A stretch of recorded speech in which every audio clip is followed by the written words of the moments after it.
Hello students. We are studying the classification of elements. We have already discussed Dobernier's triads and Newland's law of octaves.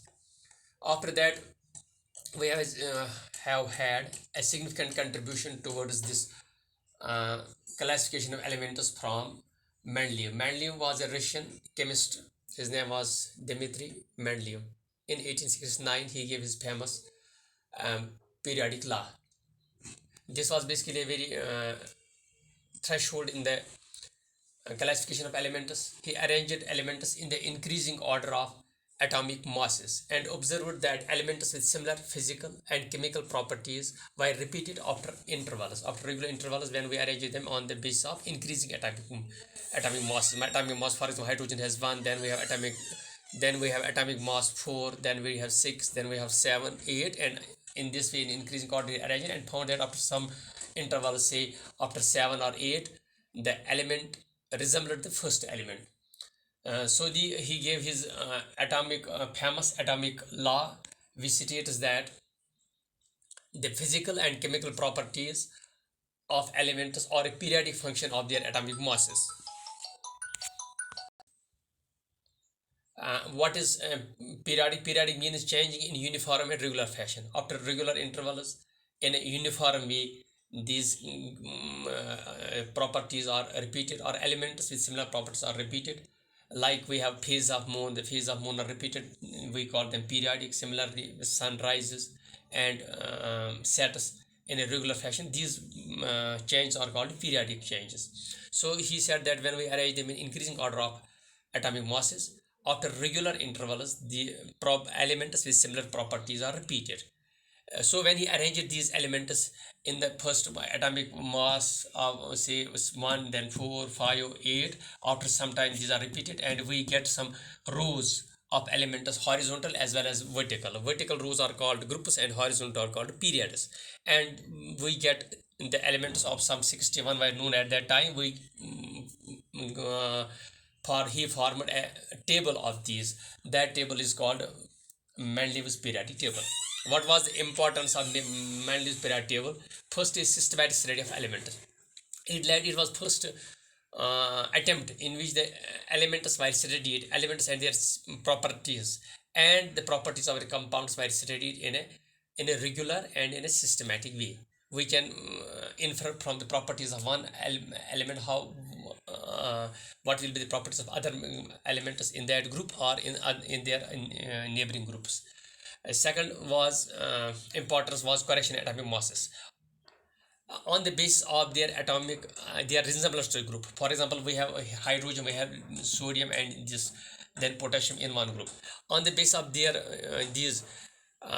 atomic mass were correct. For example, beryllium was believed to have atomic mass 13.5 AMU, but on the basis of its position in the periodic table, it is this atomic mass was thought to be 9 AMU, and in actual practice, and actually it was 9 AMU.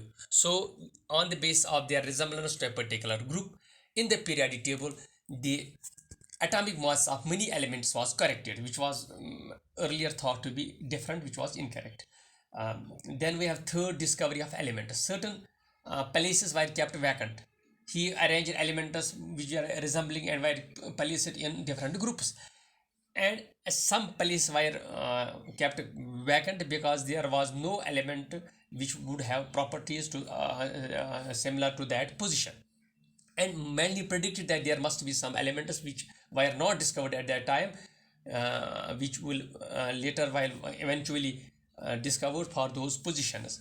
Even he named certain, for example, we have aluminum, and the place before the below aluminum was vacant, and he said that there will be an element. He named that eka aluminum. Similarly, the element below and this silicon was named by him eka silicon, which were ultimately later on discovered and enamored differently. Okay, so these were these important systematic study of elements, correction in atomic masses, and discovery of new elements.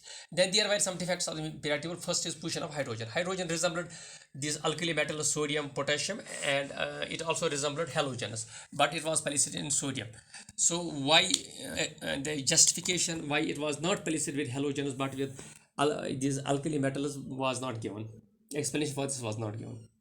Then we have position of isotopes on the basis of the increasing atomic masses. He said that these isotopes should have different positions in the periodic table, but were not given. All the isotopes, for example, we have three isotopes of hydrogen, we have two isotopes of carbon, they were given only one space. But on the basis of different atomic masses, they should have got different atom in this position, but that was not given. Different places.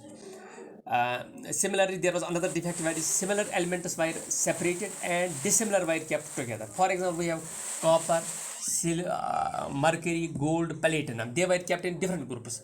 In spite of the fact that they were having similar properties, but were kept in different groups. Similarly, we have copper and silver. They were placed with alkali metals, whereas they are quite different from alkali metals. So this was a drawback in this. Then we have fourth is cause of periodicity. Mendleeves law or Mendeleev could not explain why the properties of certain elements are similar and why they are different. And what is basically the cause of similarity and difference in properties? He could not explain that. Then we have position of lanthanides, actinides. You know that and we have 14 elements following lanthanum. They are called lanthanides. And we have 14 elements following actinium in their increasing atomic masses. They are called actinides. They were not given some specific or separate group or position in the periodic table, which was rectified later on.